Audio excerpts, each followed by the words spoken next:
Friends, welcome back to our new lecture. आज का जो हमारा टॉपिक है वो हम पढ़ेंगे equilibrium of torque and second condition.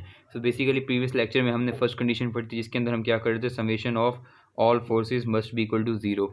जो हमारा आज का टॉपिक है, आज हम उसके अंदर पढ़ेंगे summation of all torques must be equal to zero.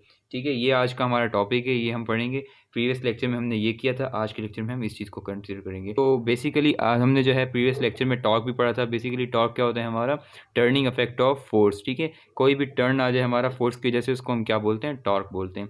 तो आज जो है हम इस चीज़ को फॉलो करेंगे, और ये हमारी कौन सी कंडीशन होती है, ये हमारी सेकंड कंडीशन होती है। ठीक है, कि हमारे जितने भी टॉर्क्स प्रोड्यूस होते हैं किसी भी बॉडी के अंदर, उनका जो सम हो वो किसके इक्वल हो, वो जीरो के इक्वल हो। तो वो हमारी बेसिकली कौन सी कंडीशन कहलाएगी, वो हमारी सेकंड कंडीशन कहलाएगी। और फर्स्ट कंडीशन क्या थी, फोर्स से रिलेटेड थी, कि जितनी भी हमारी फोर्सेज होंगी उनका सम क्या हो, जीरो हो। दोनों में यही चीज़ होती है कि हमारी कंडीशन के अंदर हमें ये फॉलो करना होता है कि हमारा सम जो है टोटल वो जीरो के बराबर हो, हमेशा जीरो ही आना चाहिए।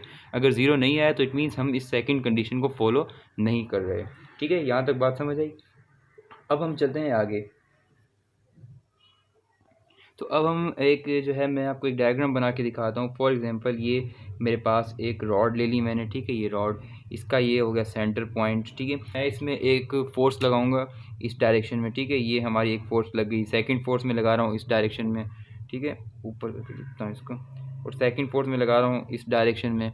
ठीक है, अब इसकी डायरेक्शन देखें इस तरफ है और इसकी डायरेक्शन इस तरफ। सो जाहिर सी बात है, जब भी हम यहाँ से फोर्स इस तरफ अप्लाई करेंगे तो ये हमारा जो होगा टॉर्क किस फॉर्म में आएगा, हमारा इस डायरेक्शन में आएगा, डाउनवर्ड की तरफ। ठीक है, इस तरफ ऐसे नीचे मूव होगा। जब मैं फोर्स को इस डायरेक्शन में लगाऊंगा तो यहाँ से जो है रॉड हमारी ऊपर की तरफ मूव ऑन करेगी। सो यहाँ भी टॉर्क क्रिएट होगा। अब देखें, यहाँ पे मैंने लगाया फॉर एग्जांपल 5 न्यूटन की फोर्स। ठीक है, और यहाँ पे भी मैंने कितनी लगाई, 5 न्यूटन की फोर्स। ठीक है, दोनों में हमने टोटल फोर्स जो है वो 10 न्यूटन की लगाई, बट डायरेक्शन दोनों की चेंज है। सो इस वजह से जो हमारी डायरेक्शन की वजह से हमारी जो साइंस होंगी वो भी दोनों पर चेंज ही होंगी। सो इस फॉर्म में क्या होगा, हमारा जो फर्स्ट कंडीशन है वो हमारी प्रूव हो रही है। वो कैसे, कि हमारी जो 5 न्यूटन की फोर्स इस डायरेक्शन में लग रही है वो हमारी पॉजिटिव में। ठीक है, और हमारी जो है नीचे 5 न्यूटन की फोर्स इस डायरेक्शन में लगी तो वो हमारी नेगेटिव में। तो अगर हम इनका सम करें, summation of all forces must be equal to zero. समेशन में करता हूँ फोर्सेज की 5 प्लस ये माइनस का 5, तो ये मेरा इक्वल हो जाता है जीरो के। तो ये हमारी कंडीशन प्रूव हो गई। अब देखें, फर्स्ट कंडीशन जब हमारी प्रूव होगी तो इसका मतलब ये है कि यहाँ पे हमारी जो एक्सेलरेशन होगी, वो टोटल नेट जो हमारी एक्सेलरेशन होगी वो क्या होगी, जीरो होगी।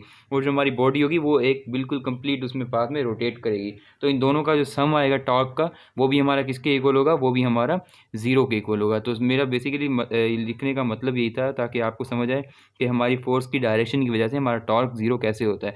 अब देखें, हमारा कोई यहाँ पे पॉजिटिव टॉर्क नहीं क्रिएट होगा, या हम कहें कि फॉर एग्जांपल यहाँ पे हमारा कोई नेगेटिव टॉर्क क्रिएट हो रहा है, तो ऐसा कुछ भी नहीं है। यहाँ पे ओनली जो हमारा टॉर्क है वो किस फॉर्म में है, समेशन अगर हम उसकी करें तो वो हमारा जीरो की फॉर्म में टॉर्क आ रहा है।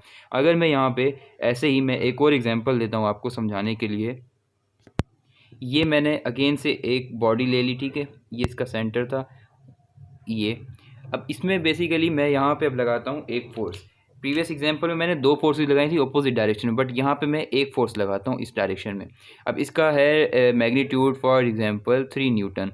अब देखें, इसमें क्या हमारी फर्स्ट ये सेकंड कंडीशन फॉलो हो रही है कि हमारा summation of all torque must be equal to zero.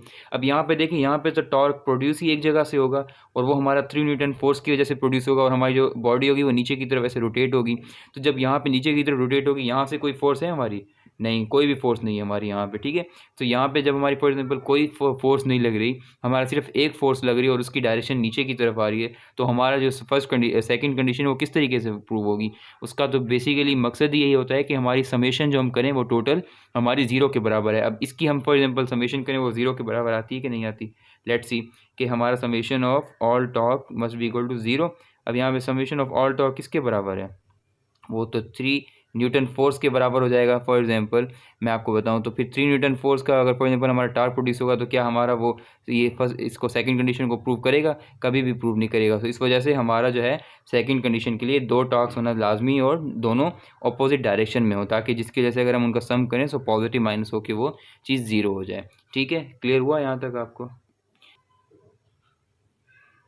तो हमारा T1 है हमारे पास, टॉर्क 1 जो है वो है हमारे पास 2 न्यूटन इंटू मीटर, और हमारा T2 जो है वो कितना है हमारे पास, 3 न्यूटन इंटू मीटर, और हमारा टॉर्क 3 जो है वो कितना है हमारे पास, -5 न्यूटन इंटू मीटर। ठीक है। अब हमने क्या करना है, अगेन से हमारी जो प्रॉपर्टी होती है वो क्या होती है कि वो हमारा summation of all torque must be equal to zero. अब देखिए समेशन करनी है, मतलब हमने इन तीनों को आपस में ऐड करना है, या हमने देखना है क्या वो हमारा ज़ीरो के बराबर होता है कि नहीं होता। तो हमारा फर्स्ट टॉक क्या है हमारे पास, 2 newton into metre, plus second क्या है 3 newton into metre, plus last क्या है हमारे पास -5 न्यूटन इंटू मीटर। ठीक है, ये हमारे पास तीनों टॉर्क्स हो गए। अब हमें इनका सम करना है। सम कैसे करेंगे, 2 + 3 5 newton into metre, plus minus minus 5 newton into metre, +5 -5 दोनों आपस में कैंसिल, आंसर क्या है हमारे पास 0।